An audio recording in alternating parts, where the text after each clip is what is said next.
Hello, and welcome to The Things That Come Between Us. I'm your host, Charu Morgan, and I've been working with couples and individuals for almost 20 years, supporting them in feeling more connected to their own bodies, their sexuality, and their partners.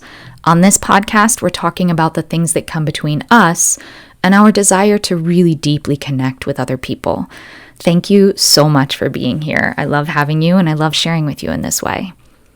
And if anything that I'm saying really lands for you in a way that you're wanting more support with, I offer private one-on-one sessions where you can get really customized support with what's going on in your relationship, your sex life, your relationship to your own sexuality. In the podcast, I'm talking in really general terms. And the great thing about working with me one-on-one is that I can help you with your specific needs and help you navigate the nuance of your personal experience. I give you that hand-holding that you need in order for you to get to your personal next level.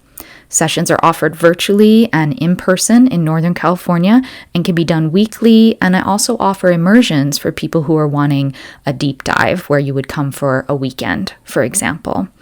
So you can find out more information about this at charumorgan.com/sessions, and we will put a link to that in the show notes. Thank you again for being here. So this week, what I wanted to talk about is the seasons of relating. And I feel like it's possible I touched on this in a previous episode, and I'm not remembering exactly which one. So here we go. I'm going to make an episode just for this. It might wind up being a little bit of a shorter one because I feel like this concept is really mind-blowing, but also relatively simple. And we'll just see what happens here. It's something that I've found myself talking to my clients about a lot recently, and I think it's one of the things that often gets in the way when we're navigating particularly long-term intimate relationship. So when I say the seasons of relationship, how I really see this is, very much like the seasons that we see in our external world, or, winter, spring, summer, fall.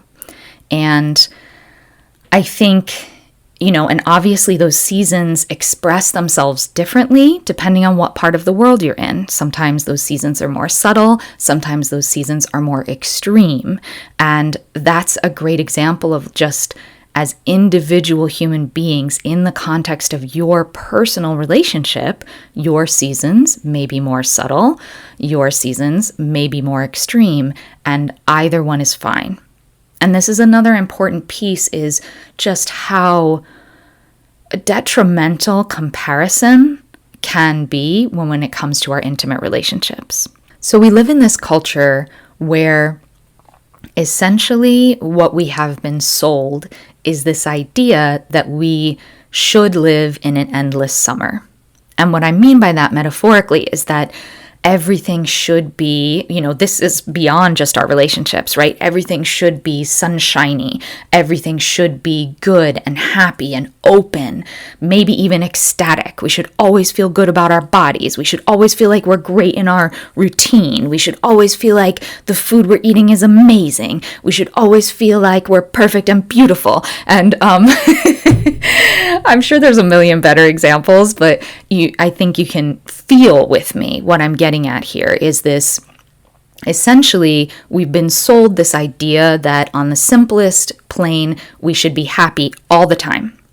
And what's great about being sold that idea, and by great, I mean great for capitalism, is that as long as we believe that we are supposed to be living this ideal of happiness, then we are very excellent targets for being sold to all of the things that we might be able to buy to take us from this place where we just are, which might be mediocre.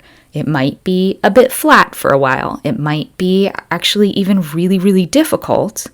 And so it's a high likelihood that it's a texture other than happiness. And if it is, don't worry.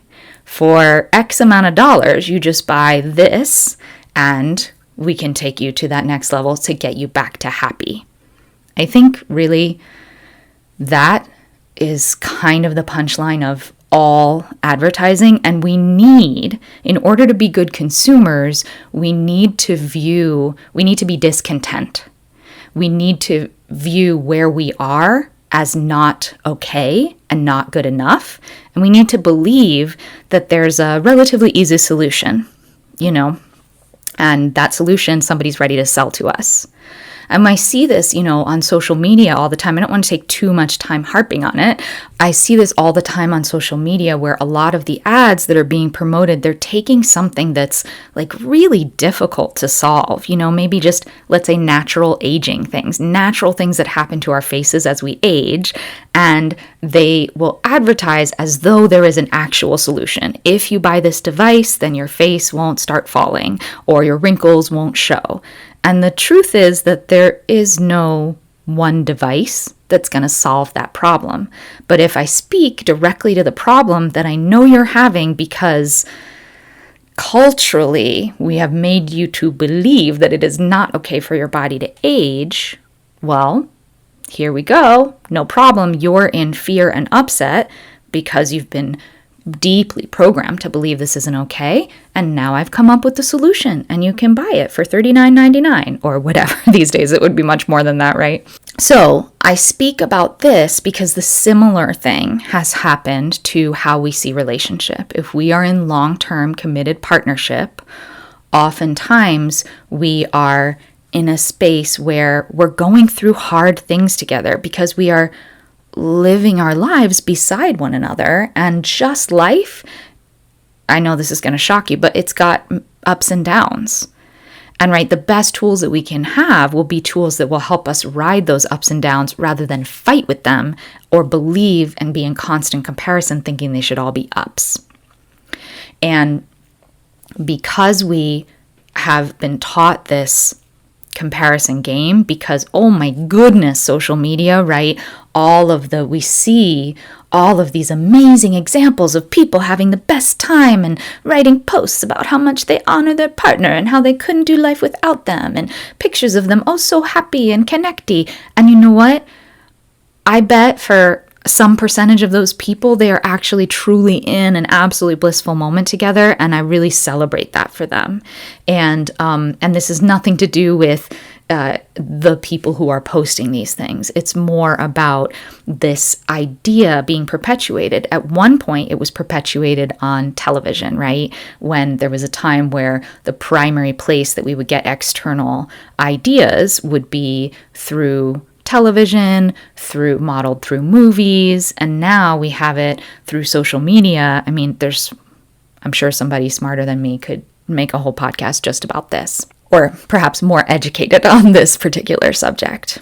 And so what I see often is this idea, even if we're in a place in our relationship where we feel like, oh my gosh, I'm not happy, there's stuff coming up for me that doesn't feel good with my partner, maybe we seem to be at a standstill. Maybe we're consistently bickering. Maybe we aren't having the sex that we used to have. Maybe we never had the good sex that we wanted, and now I'm noticing after years and finally picking my head up and going, wow, I want more. And oftentimes, if we start to look for solutions, the solution will be how to get back to summer. I've definitely spoken about something like this in a previous podcast. I don't remember which one, but this idea that, how to rekindle the spark, how to get it to be hot again, how to get to this place where you can't wait to rip each other's clothes off again. And you know what? I want you to have that. That's super fun. I would love for you to have that again. And it's a very, I talk about this term like flattened, and I think it happens in our culture all the time. There's something that's like complicated with many different colors and textures, and one of the things that happens within our culture is that it gets flattened. So do I want you to have super fun, exciting, hot, spicy, amazing sex again? Of course I do. That's amazing. I love that. And also, if you are in a place of long-term partnership, of struggling, of ups and downs and challenges over time, whether that's many years or many months, do I think that the only solution is for you to try to get back to summer? No. And here is where my idea of the seasons, it might be really supportive and helpful for you. So just like in nature, again, in varying degrees, depending on where you are in the world, we have winter, spring, summer, fall. Similarly, I see in our relationships, again, long-term committed partnership, that there will be these seasons. And so oftentimes we do see many, not all, that's important, is not everybody starts here, but many times in relationship, we have a summer in the beginning. Not always. But that summer might be where you can't wait to rip your clothes off. It's super fun and interesting to have sex. You're so excited about spending every single moment together. Again, not everybody has this in the beginning, but many people have an experience like this, or they've had it, maybe if they didn't have it in their long-term relationship, they've had it before in other relationships. This very vital, very sparky feeling. I'm going to call that the summer. Really, you can move around these labels because we're just working in metaphor, but for our purposes, we're going to call that summer. And what happens is when we naturally get to an organic shift, which might take us into the fall after the summer, we have been trained to panic a little or get upset, or the worst, like be in that deep internal comparison. Something is wrong with me, or something is wrong with my relationship. And what I want to say to you is, nothing has gone wrong. Seasons are natural. They're a part of nature. So if we know that, then first thing that can happen is we can stop fighting with the changes. We can stop trying to turn fall into summer or winter into summer.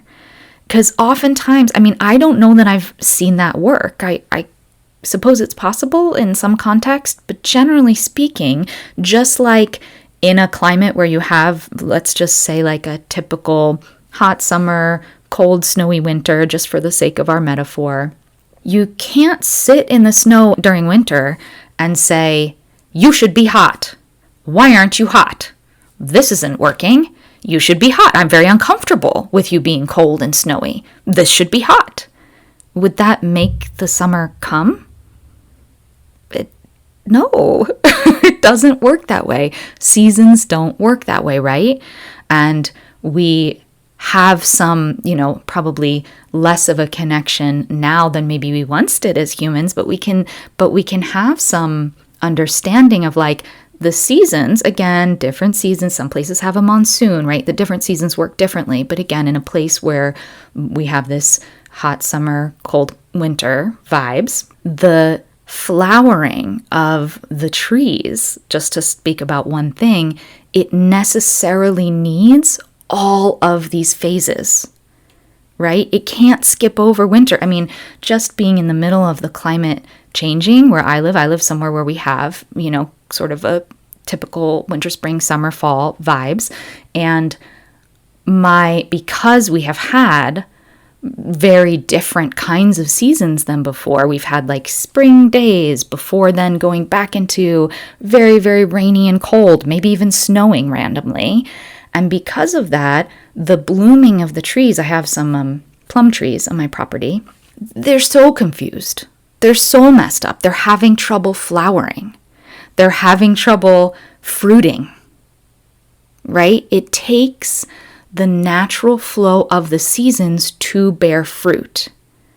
And in this analogy, you can see like an endless summer.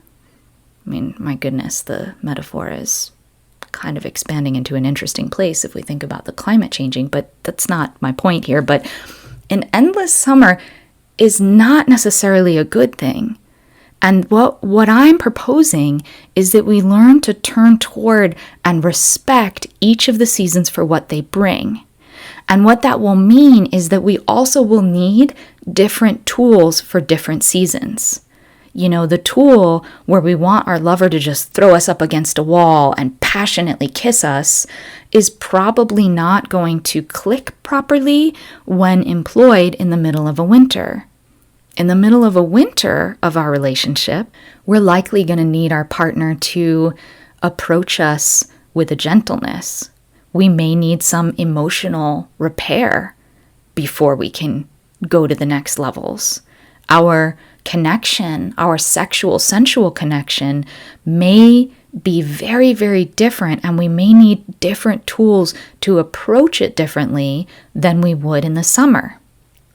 And what I have experienced and what I have seen in my clients is that when we have these tools, the tools to be able to be present and not fighting with the season that it is, the tools to be able to approach intimacy differently depending on the season, and even the wisdom to know that the season is what bears the new fruit.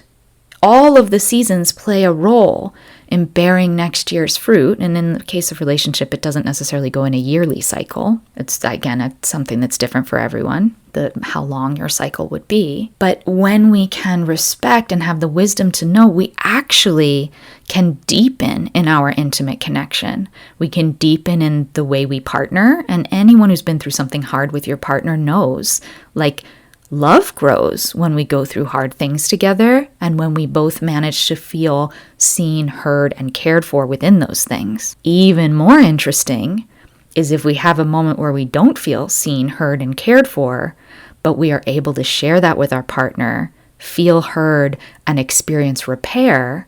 Now we've got some real deepening happening. And sometimes that deepening is primarily emotional. And again, if we have the tools, that deepening can also flow into sexual spaces. If you go back to previous episodes, I'm talking about these depths that can be experienced in lovemaking. They are not experienced in an endless summer. They're experienced when we consistently grow and deepen in intimacy. And that's part of one of the cool things that happens when we are in deep, long-term intimate relationship. And I've said this before, and I'll say it again, because of how the culture views things, we often just feel this feeling like things are getting stale, or like we're just not feeling as open, we're just not wanting as much sexually with or from our partner. The spark just isn't there anymore. And I'm going to be really bold and say, it's not about the spark. And if you have the tools to be present to each of the seasons, then the summer will come again. Sometimes I feel like there's a pun in there. So if you figure it out, laugh to yourself for me. I guess the summer will come again. So that's the thing, is that often I've supported couples in moments of challenge, moments of disconnect, moments of what feels like a real winter where there has been no sexual, sensual connection. And in the process, as I've supported them in having the tools to gently step toward one another in a way that is honoring of the winter that they're in, whether that's mental, emotional support that they need for finding one another again, or whether that's actual ways to approach one another sensually in this different season in a way that feels safe, in a way that feels whole, in a way that everybody's feeling good about, then oftentimes the summer will come. It will naturally start to bloom. The spring and then the summer will come. There will be natural bloomings of moments where that intense spark comes back. Not because we went on a journey to try to find what would create the spark again, but because we honored the season we were in and we allowed it to show us its wisdom. And this is it's just so far from what any of us understand, right? And that's okay. So what I want to leave you with is this. Maybe if you are in long-term committed partnership, take a moment to see, what season do you feel like you're in right now? And it's a metaphor, so it can match what each season feels like for you. Is it a spring where new things are dawning and you're discovering new things about each other? Is it more of a winter where the blooming has gone dormant? Is it a fall where some of the blooms are falling off so they can begin a new cycle? And then when you locate which season you're in for the moment, and a season in this human metaphor could be a month, or it could be a year, or it could be a couple of years. There's no rules about that. That's very, very individual. But when you get a sense of what season you might be in your partnership, this is a great conversation the two of you can have together. Well, what does this season feel like for you? And then, again, you could journal about this or you can talk about it together. What would it look like to accept and embrace this season as it is and not feel like you needed to make it into something else? What might intimacy look like or feel like for you in a way that honors this season? And I have so many thoughts on this, but we could start. I'm just thinking about what you might be able to do on your own. Super simple is, does the intimacy in this wintry season begin with a little bit more tenderness? Does it begin with, actually, I need a space once a week or once a month, wherever we can fit it in, where I get to just share, because there have been a lot of little things that have made me feel shut down to you. And during this time where I'm really noticing those things and they're really affecting me, they're making me shut down, they're making me pull back, I think what's going to bring me closer to you in this winter, before we even try anything about sex stuff, even though what I ultimately want is to be intimate with you again, I think I need a place where I share with you what some of those little wounds have been throughout the week, and that you just hear me, and that, we have some repair, and I'm willing to hear you. What a turn on it is to be genuinely seen and heard, and maybe even understood, which isn't always a given, in a tender space, and not met with defensiveness. And that may be the gift that our partner needs in order to feel sensually connected to us during more of a winter phase. It may mean approaching one another with a softer touch. Could be as simple as that. It may mean that I need some time where sensual time doesn't automatically become sexual time. What does that look like? It may mean that sexual time, instead of going at a high level and trying to raise a lot of high energy and have high octane, super intense vibes, maybe what I need in this winter, maybe it never gets super intense. Maybe it stays gentle. Maybe we move slowly. Maybe there's a lot of tender touch. I think if you've listened to any previous podcast from me, you know that I think there's a lot of really great stuff there. To me, that's not a less than space. That's an incredibly rich landscape. And that's one of the landscapes that the winter invites us into. Equally as much as we can't try to make winter into summer, we can't try to make summer into winter. I'm laughing to myself because I think I've tried sometimes. I love the softening, the deepening, the slowing down, what can arise when there isn't this active fire burning. And sometimes, the fire needs to burn. You can't box a lightning bolt. You need to just let it flow through you and just enjoy that piece. So these are just some little thoughts of how do we honor the season we're in? How do we allow it to show us its wisdom so that it can take us deeper? I really believe that life, whatever is coming, whether it's in our relationships or whether it's in our more overview of our life, is constantly giving us opportunities to get closer and more intimate to ourselves and closer and more intimate to those we love. And that can look a lot of different ways. And so I see these seasons as invitations into deepening. If we can step outside of the cultural idea that we're supposed to be in an endless summer. So thank you again so much for being here with me and for listening. If you enjoyed this, please follow or subscribe. And while you are there, give it 5 stars and write us a review and share an episode with a friend. It really, really makes a difference. And I'd love to get more people hearing this and becoming aware of this work. And if, as I said in the beginning, if anything that I'm saying lands for you where you're getting excited and inspired and you just feel like you could use a little bit more hand-holding, a little bit more of the steps to take you in your personal journey or in your personal journey of your intimate relationship deeper, I absolutely love doing this work with people. And it's as much as it is my career, it is also my deepest heart. And I would love to hold your hand in that journey if you're getting excited and you're getting inspired and you want a little more hand-holding. And for information on that, you can go to charumorgan.com/sessions. Again, we're going to put it in the show notes. And thank you again. I will see you next week.